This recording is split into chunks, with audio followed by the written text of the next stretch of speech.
તો મહીસાગરના ખાનપુર તાલુકાના ગાંગટા ખાતે આવેલી જ્ઞાનશક્તિ રેસિડેન્શિયલ સ્કૂલની હોસ્ટેલમાં મજૂરી કામે આવેલા 40 વર્ષીય ભલાભાઈ મજારનું શંકાસ્પદ સંજોગોમાં મોત નિપજતા વિવાદ સર્જાયો।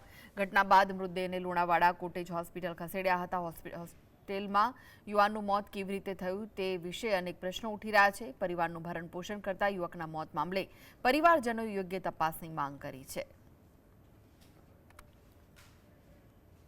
સ્કૂલની અંદર કામે માટે આવતો તો મજૂર માટે એને બોલાયેલો અને ત્યાંથી પછી કઈ રીતની ઘટના બની શું થયું આજે ખબર નથી, પરંતુ એના નાના નાના બે બાળકો છે અને રજડતો થઈ ગયો છે, એને યોગ્ય ન્યાય મળે એવી અમે આશા રાખીએ। આજ દિન સુધી અત્યાર સુધી કાલની ઘટના બનેલી છે, કોઈ પોલીસ કોઈ સ્થળ ઉપર કે કોઈ જવાબ પંચકેસ કશું કરેલ નથી અને સ્થળ ઉપરથી લાશ પણ હટાવી લીધેલી છે અને લાશ અત્યારે લુણાવાડા છે।